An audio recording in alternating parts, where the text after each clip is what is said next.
Praise the Lord. கர்த்தருக்கு மகிமை உண்டாவதாக. இந்த நல்ல காலை வேளையில் கர்த்தருடைய வார்த்தை மூலமாய் உங்கள் யாவரையும் சந்திப்பதிலே நான் மிகுந்த மகிழ்ச்சி அடைகிறேன். 101 சங்கீதம் 2 வசனம், உத்தமமான வழியிலே விவேகமாய் நடப்பேன். எப்பொழுது என்னிடத்தில் வருவீர், என் வீட்டில் உத்தம இருதயத்தோடே நடந்து கொள்வேன் என்று சங்கீதக்காரன் தாவீது அழகாக எழுதுகிறார்.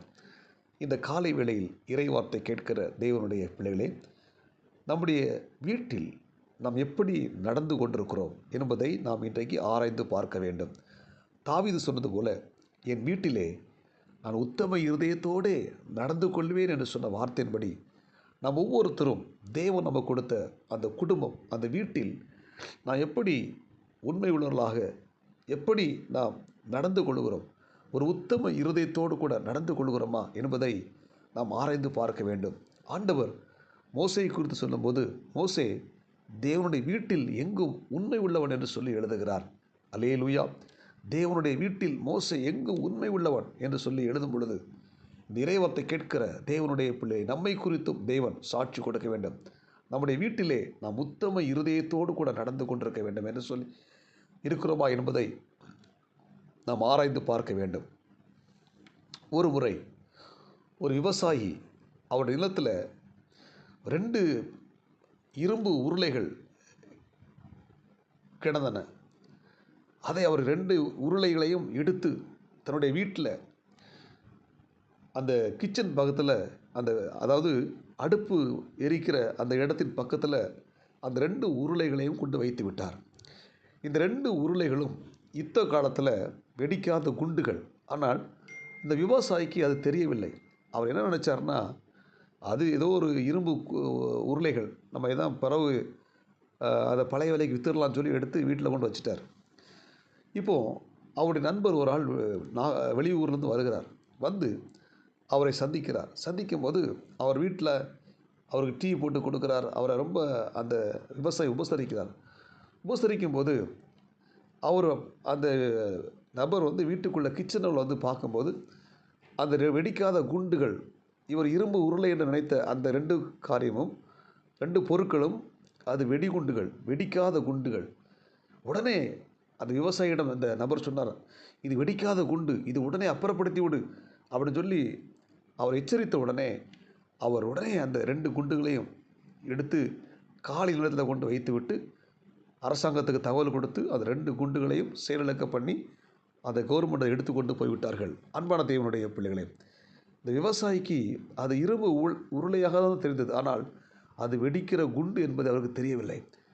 இந்த எச்சரித்த இந்த நபர் சொன்ன வார்த்தையை கேட்ட உடனே அவர் அந்த உருளைகளை அகற்றினது போல நம்முடைய வாழ்க்கையிலையும் நம்முடைய ஆண்டவரை இயேசு கிறிஸ்து நமக்குள் இருக்கிற, நம்ம வீட்டுக்குள்ளே இருக்கிற சில காரியங்கள், தேவனுக்கு பிரியமில்லாத சுபாவங்கள், அதை நம்மை விட்டு வெளியே எடுத்து எரிந்து கொள்ள வேண்டும்.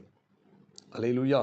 நம்ம வீட்டை எப்பொழுது நம்ம சுத்தமாக வைத்து கொண்டிருப்பது போல் நம்முடைய வீட்டுக்குள்ளே நாம் ஒவ்வொருத்தரும் எப்படி இருக்கணும், ஒரு உத்தம இருதயத்தோடு கூட இருக்கணும். இங்கே சங்கீதக்காரன் 101 சங்கீதத்தில் 3 வசனம் சொல்லுங்க, தீங்கான காரியத்தை என் கண்முன் வைக்க மாட்டேன்.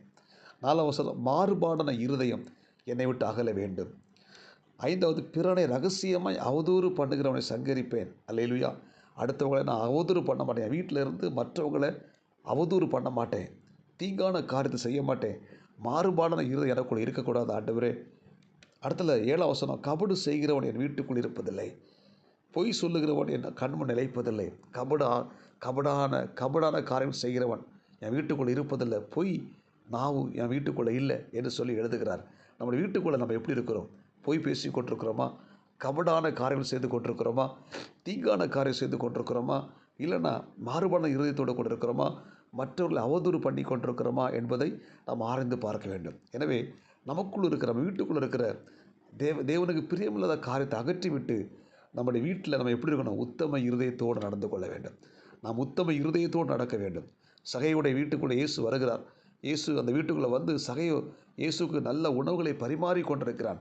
அப்பொழுது அங்கே இருக்கிறவங்கெல்லாம் இந்த சகையை ஒரு தீய மனுஷன், ஒரு பாவியான மனுஷன் என்று அவனை விமர்சனம் பண்ணும்போது, இந்த சகையை அதை ஒத்துக்கொண்டு, ஆண்டவரே, நான் என்னுடைய ஆஸ்தியில் பாதி ஏழைகளுக்கு கொடுக்கிறேன், அது மட்டுமல்ல, நான் யாரிடத்தில் அநியாயம் வாங்கினது உண்டானால் அதை 4 திரும்ப கொடுக்குறேன் என்று சொல்லி அவன் தன்னை ஒப்பு கொடுக்கிறான். சொல்கிறார், இந்த வீட்டுக்கு இன்றைக்கு ரட்சிப்பு வந்தது, இவனும் ஆபிரகாமின் குமாரனாக இருக்கிறானே. அந்த சகைவு தன்னுடைய வீட்டில் உத்தம இருதயத்தோடு நடந்து கொண்டான். அல்லேலூயா. உத்தம இருதயத்தோடு நடந்து கொண்டான். அன்பான தேவனுடைய பிள்ளைகளே, நமக்கு தேவன் கொடுத்த வீடு, அந்த வீட்டுக்குள்ள நம்ம எப்படி வாழ்ந்து கொண்டிருக்கிறோம்? ஒரு உத்தம இருதயத்தோடு வாழ்ந்து கொண்டிருக்கிறோமா? இல்லை தேவனுக்கு பிரியமில்லாத காரியங்கள் செய்து கொண்டிருக்கிறோமா? தேவனுக்கு பிரியமுள்ள செயல்கள் செய்து கொண்டிருக்கிறோமா என்பதை இன்றைக்கு ஆராய்ந்து பார்த்து நாம் என்ன செய்ய வேண்டும்? நம்ம வீட்டுக்குள்ளே நம்ம உத்தம இருதயத்தோடு கூட வாழ நமக்கு ஆண்டவர் கிருபை தரணும். அல்லேலூயா. ஒரு உத்தம இருதயத்தோடு நமக்கு தேவன் கொடுத்த அது ஒரு வாடகை வீடாக இருக்கலாம், இல்லை சொந்த வீடாக இருக்கலாம், எப்படிப்பட்ட ஒரு வீடாக இருந்தாலும் சரி, அந்த வீட்டுக்குள்ளே நம்ம உத்தம இருதயத்தோடு நடப்போமானால் நம்முடைய சந்ததியை, நம்முடைய குடும்பத்தை கர்த்தர் ஆஸ்வதிப்பார். ஜெபிப்போமா? பரலோக தேவனே, இந்த இறைவார்த்தை கேட்ட ஒவ்வொரு தேவனுடைய பிள்ளைகளுக்காக ஸ்தோத்திரம். ஆனால் ஒவ்வொருத்தரும் உத்தம இருதயத்தோடு நாங்கள் நடக்க எங்களுக்கு உதவி செய்வதாக. இந்த இறைவார்த்தை கேட்ட ஒவ்வொரு தேவனுடைய பிள்ளைகளை கர்த்தர் ஆஸ்வதிங்க, நாளுக்குரிய கிருபை கொடுங்க. இயேசுவின் நாமத்தில் ஜெபிக்கிறோம் நல்ல பிதாவே, ஆமென். God bless you. உங்கள் யாவரையும் கர்த்தர் ஆஸ்வதிப்பாராக. இந்த நாள் உங்களுக்கு இனிமையாய் அமையட்டும். ஆமென்.